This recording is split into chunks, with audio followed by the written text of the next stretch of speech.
3ನೇ ಅಧ್ಯಾಯ. ಸ್ನಾನಿಕ ಯೋವಾನನ ಬೋಧನೆ. ಆ ಕಾಲದಲ್ಲಿ ಸ್ನಾನಿಕ ಯೋವಾನನು ಜುದೇಯ ಪ್ರಾಂತ್ಯದ ಬೆಂಗಾಡಿಗೆ ಹೋಗಿ ಬೋಧನೆ ಮಾಡಲು ಪ್ರಾರಂಭಿಸಿದನು. ಪಶ್ಚಾತ್ತಾಪಪಟ್ಟು ಪಾಪಕ್ಕೆ ವಿಮುಖರಾಗಿರಿ, ದೇವರಿಗೆ ಅಭಿಮುಖರಾಗಿರಿ, ಸ್ವರ್ಗ ಸಾಮ್ರಾಜ್ಯವು ಸಮೀಪಿಸಿತು ಎಂದು ಸಾರಿ ಹೇಳುತ್ತಾ ಬಂದನು. ಸರ್ವೇಶ್ವರನಿಗೆ ಮಾರ್ಗವನ್ನು ನೇರಪಡಿಸಿರಿ, ಆತನ ಆಗಮನಕ್ಕಾಗಿ ಹಾದಿಯನ್ನು ಸರಾಗ ಮಾಡಿರಿ ಎಂದು ಬೆಂಗಾಡಿನಲ್ಲೊಬ್ಬನು ಘೋಷಿಸುತ್ತಿದ್ದಾನೆ ಎಂದಾಗ ಪ್ರವಾದಿ ಯೆಶಾಯನು ಸೂಚಿಸಿದ ವ್ಯಕ್ತಿ ಈತನೇ. ಒಂಟೆ ತುಪ್ಪಟದ ಹೊದಿಕೆ, ಸೊಂಟದಲ್ಲಿ ತೊಗಲಿನ ನಡುಕಟ್ಟು ಇವೇ ಈತನ ಉಡುಗೆ. ಮಿಡತೆ ಮತ್ತು ಕಾಡು ಜೇನು ಇವೇ ಈತನ ಆಹಾರ.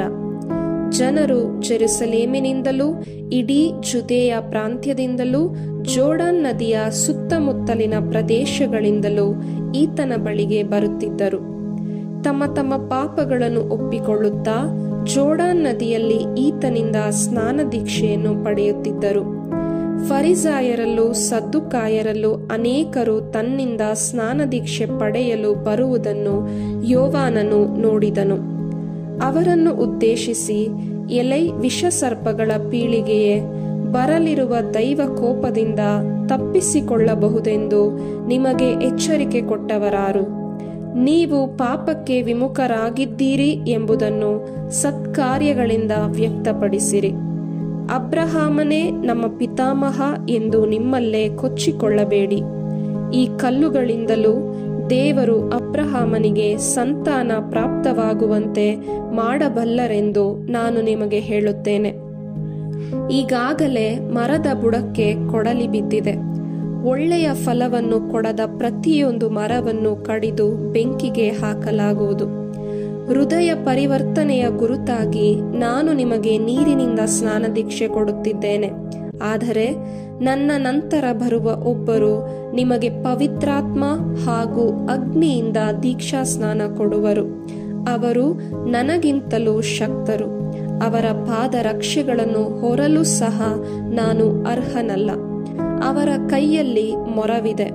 ತಮ್ಮ ಕಣದಲ್ಲಿಹ ರಾಶಿಯನ್ನು ತೂರುವರು. ಗಟ್ಟಿ ಕಾಳನ್ನು ಮಾತ್ರ ಕಣಜಕ್ಕೆ ತುಂಬುವರು. ಹೊಟ್ಟನ್ನು ಆರಿಸಲಾಗದ ಬೆಂಕಿಯಲ್ಲಿ ಸುಟ್ಟು ಹಾಕುವರು ಎಂದು ಎಚ್ಚರಿಸಿದನು.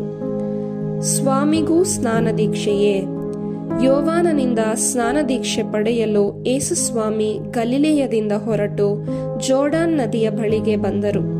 ಯೋವಾನನು ಅವರನ್ನು ತಡೆಯಲೆತ್ನಿಸಿದನು. ನಾನೇ ನಿಮ್ಮಿಂದ ದೀಕ್ಷಾ ಸ್ನಾನ ಪಡೆಯಬೇಕಾಗಿರುವಲ್ಲಿ ನೀವು ನನ್ನ ಬಳಿಗೆ ಬರುವುದೇ ಎಂದನು. ಆದರೆ ಯೇಸು, ಸದ್ಯಕ್ಕೆ ತಡೆಯದಿರು, ನಾವು ದೈವ ನಿಯಮಕ್ಕೆ ತಲೆಬಾಗುವುದು ಒಳಿತು ಎಂದರು. ಯೋವಾನನು ಅದಕ್ಕೆ ಸಮ್ಮತಿಸಿದನು. ಯೇಸು ದೀಕ್ಷಾ ಸ್ನಾನ ಪಡೆದು ನೀರಿನಿಂದ ಮೇಲಕ್ಕೆ ಬಂದದ್ದೇ ಆಕಾಶವು ಫಕ್ಕನೆ ತೆರೆಯಿತು. ದೇವರಾತ್ಮ ಪಾರಿವಾಳದ ರೂಪದಲ್ಲಿ ತಮ್ಮ ಮೇಲೆ ಇಳಿದು ಬಂದು ನೆಲೆಸುವುದನ್ನು ಕಂಡರು. ಆಗ ಆಕಾಶದಿಂದ, ಇವನೇ ನನ್ನ ಪುತ್ರ, ನನಗೆ ಪರಮ ಪ್ರಿಯನು, ನನ್ನ ಅಪಾರ ಮೆಚ್ಚುಗೆಗೆ ಪಾತ್ರನು ಎಂಬ ದೈವವಾಣಿ ಕೇಳಿಸಿತು.